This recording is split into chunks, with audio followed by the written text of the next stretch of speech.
Hey everyone, unit 4 electromagnetic induction. पहले क्या क्या किया हुआ? EMI, phasor, series LCR, electrical resonance. और इस वाले में क्या करेंगे? इसमें हम पढ़ेंगे power in an AC circuit, LC oscillations. चलिए, क्या पता होना चाहिए?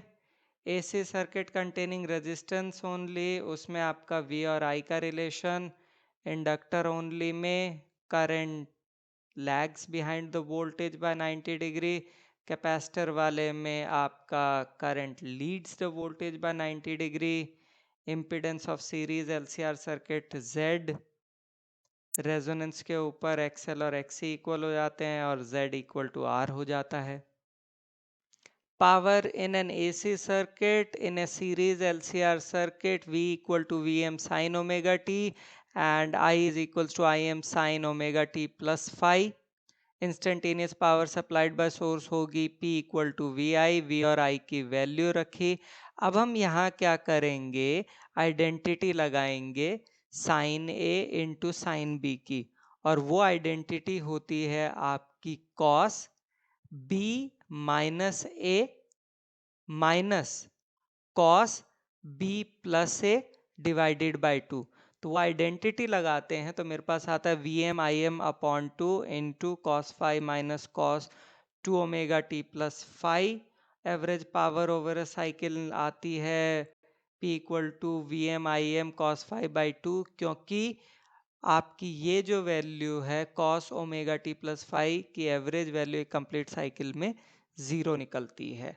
ठीक है, अच्छा, 2 की जगह हमने under root 2 into under root 2 कर लिया, तो हम लिख सकते हैं P equal to V I cos phi, क्योंकि V M upon under root 2 V होता है, I M upon under root 2 I होता है।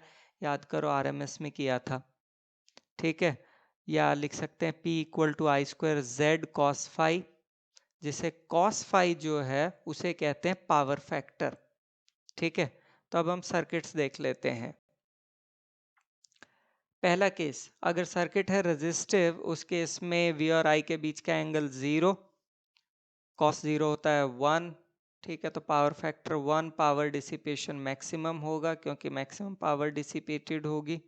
ठीक है, दूसरा केस, प्योरली इंडक्टिव या कैपेसिटिव सर्किट है तो V एंड I के बीच का एंगल होगा 90 degree, cos phi 0, power dissipation minimum होगा। तीसरा case, series LCR circuit resonance पे अगर है तो एंगल 0 होगा। ठीक है, क्यों? XL minus XC equal to 0 हो जाता है, तो पावर फैक्टर 1 आएगा और पावर डिसिपेशन यहाँ पे भी मैक्सिमम होगी। ठीक है, यहाँ नोट कीजिएगा कि अगर आपका एक प्योरली इंडक्टिव या कैपेसिटिव सर्किट है, उसमें कोई पावर डिसिपेट नहीं होती है क्योंकि पावर फैक्टर 0 है। ठीक है, even though current is flowing, और इस करंट को कहते हैं वॉटलेस करंट। ठीक है, सीरीज LCR सर्किट में पावर सिर्फ रजिस्टर से डिसिपेट होती है क्योंकि XL और XC इक्वल हो जाते हैं। रेजोनेंस पे हमने कहा भी था मिनिमम रेजिस्टेंस होती है, उसमें आपका Z इक्वल टू R हो जाता है, और Z इक्वल टू R का मतलब क्या हुआ? एंगल 0 हो गया। चलिए, LC ऑसिलेशंस। सो आपका एक कैपेसिटर क्या करता है? इलेक्ट्रिकल एनर्जी को स्टोर करता है, जो कि होती है UE is equal to Q square by 2C। और एक इंडक्टर मैग्नेटिक एनर्जी को स्टोर करता है, जो कि होती है UB equal to half LI square.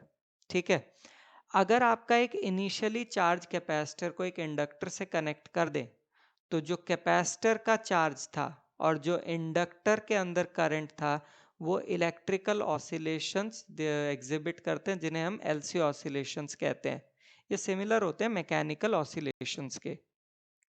तो चलिए हम कंसिडर करते हैं कैपेसिटर जिसका चार्ज है QM। ठीक है, और उसे हमने एक इंडक्टर से कनेक्ट किया हुआ है। ये हो गया कैपेसिटर, ये आपका हो गया इंडक्टर। ठीक है, charge on the capacitor starts decreasing, तो उसके कारण क्या होगा? करंट इंक्रीज करेगा सर्किट के अंदर। ठीक है, हमने कहा Q और I जो है किसी टाइम पे चार्ज और करंट की वैल्यूज हैं। ठीक, di/dt पॉजिटिव है, इसका मतलब VA is greater than VB, VA is greater than VB। ठीक, तो किरचॉफ्स लूप रूल अगर लगाता हूं तो VC minus VL is equals to 0 आएगा। ठीक है, VC की जगह Q बाई सी, VL की जगह L di बाई dt रखा। फिर हमने क्या किया कि I की जगह minus of D Q by D T रखा। क्यों? क्योंकि आपका करंट जो है वो डिक्रीज करेगा। ठीक है, I is equals to minus of D Q by D t. ठीक, अच्छा, नेगेटिव साइन यानी कि Q डिक्रीज कर रहा है। तो ये आ गया Q by C minus L d by D t of minus of D Q by D t is equals to 0। इसे लिखा जा सकता है d square q upon d t square plus 1 by L C q is equals to 0।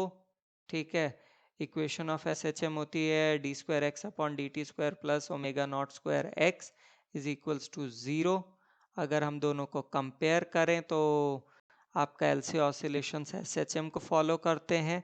Charge oscillate करता है natural frequency के साथ, यानी कि omega naught is equal to 1 by under root of L C. Charge time के साथ vary करता है as Q is equal to Q M cos omega T. ठीक है, I is equals to minus of D Q by D T. Q की जगह ये रख सकते हैं Q M cos omega naught T. ठीक है, इसका डिफ्रेंसिएशन होगा माइनस ऑफ साइन और ओमेगा नॉट टी का ओमेगा नॉट, तो ये आ गया omega naught Q M sine omega naught T. ठीक है, या I is equals to I M sine omega naught T, या आई एम होगा आपका ओमेगा नॉट क्यू एम के बराबर। चलिए अब जरा पहला केस देखो। यहाँ पे आपका कैपेसिटर में मैक्सिमम एनर्जी है, इंडक्टर में मिनिमम है। ठीक है, अब आपका कैपेसिटर क्या हो गया, धीरे धीरे डिस्चार्ज होने लगा, करंट फ्लो करने लगा, ये डिस्चार्ज होने लगा, ये चार्ज होने लग गया। ठीक है, अच्छा, फिर ये कंप्लीटली डिस्चार्ज हो गया, ये कंप्लीटली इसके अंदर करंट आ गया, तो ये हो गई मैक्सिमम, ये हो गई मिनिमम। ठीक है, उसके बाद अब ये क्या होने लगा, इसके अंदर से करंट निकलने लगा, ये फिर ये चार्ज होने लगा लेकिन ऑपोजिट डायरेक्शन में। ठीक है, अब आपका ये कंप्लीटली कैपेसिटर चार्ज हो गया, इंडक्टर में कोई करंट नहीं रहा। ठीक है, लिमिटेशंस क्या है एलसी ऑसिलेशंस की, तो हर इंडक्टर के अंदर कुछ रेजिस्टेंस होती है और उस रेजिस्टेंस के कारण डैम्पिंग इफेक्ट आएगा चार्ज पे और करंट में, तो ऑसिलेशंस तो धीरे धीरे डाई आउट कर जाएंगे। ठीक है, अगर लेटर सपोज जीरो रेजिस्टेंस है तब भी कुछ ना कुछ एनर्जी तो रेडिएट होगी ईएम वेव्स की फॉर्म में, तो total energy of the system तो कभी भी कांस्टेंट नहीं रहेगी। एक बहुत इंपॉर्टेंट क्वेश्चन आपके लिए, show that in free oscillations of an LC circuit the sum of energy stored in the capacitor and inductor is constant in time। चलिए हमने एक LC सर्किट कंसिडर किया जिसके ऑसिलेशंस हैं और फ्रीक्वेंसी है omega equal to 1 by under root of LC। किसी भी टाइम पे Q equal to Q naught cos omega T. I is equal to होता है D Q by D T, Q की वैल्यू रखी, डिफ्रेंशिएट किया, तो हमारे पास क्या आ गया, I is equals to minus of Q naught omega sine omega T.